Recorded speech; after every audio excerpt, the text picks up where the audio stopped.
Yeah, now we can go. Come on.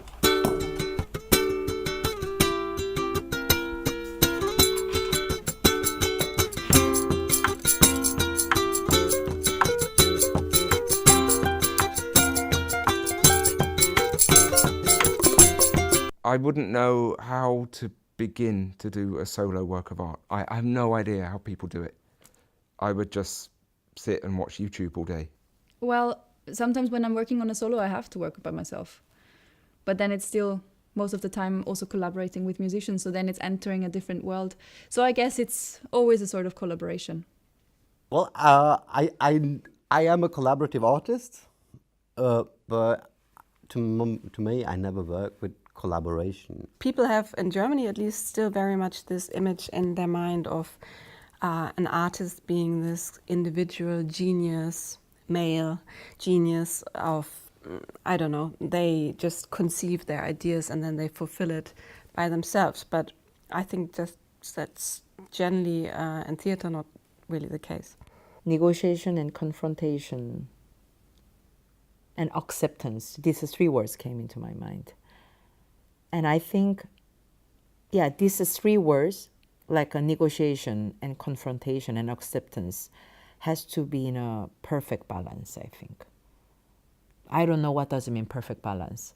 But when these 3 things happening in a balance, then we can call collaboration. So I would say not all the time the collaboration works, even though we are calling that collaboration. It's important for me to have clear roles, because otherwise I feel frustrated not to be able to make the work like I have it in my mind before. I already have an idea, and then people come and join, and then it's still you having that urge to express something. The most interesting thing about collaborations is how they actually work in producing the piece. That they give frictions to the piece and to the ideas behind the piece, so that the ideas in the piece become more complex. Why can't they see that it's right, what I'm saying, you know, my direction is the right way, and they should just all say the same thing. Those frictions is what very often makes an idea really good. That they are not thought anymore, but they are lived somehow. Yeah. I don't know, in German we say, wir haben ein Korrektiv. You have people, you know, who always give you feedback, and in a positive sense or also in a negative sense. And I think it's very healthy, actually. We discuss about the topic or some incident, and then we share this talk, and then we see where it goes, and then we try with our body and with our voice, and then again going back to nothing, and then start again.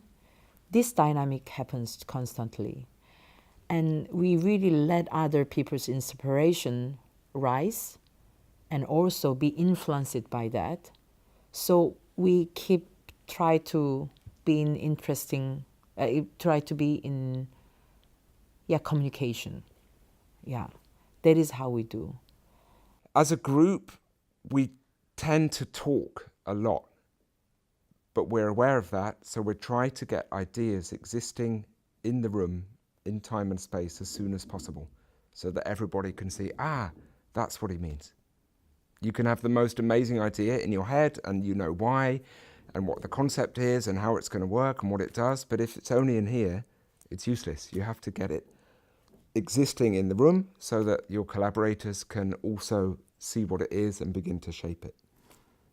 Of course, sometimes it feels like we're watering down an original vision, but we are never short of ideas. We always have too many ideas because we are so many people. And often I find that it's very nice how these very different approaches combine, and they make the essence of Korpsquad. Like if it would be just Sean's ideas or just my ideas, it would be very different. But if, you know, they come together and don't really match in some ways, that makes an interesting friction, and it is, you know, times 7 making the Gobscott language. Having a collaboration, it makes me get vague ideas out of my head into a focused way so that I can communicate them to other people. So the collaboration, or the conversation of collaboration, helps me work out what I think I wouldn't be able to work on my own. Sometimes also like for Constanza, like she gives such a like a great place to let your inspiration or your experiences like arise. And also she look at some like moment with her special eye and try to keep some breathe.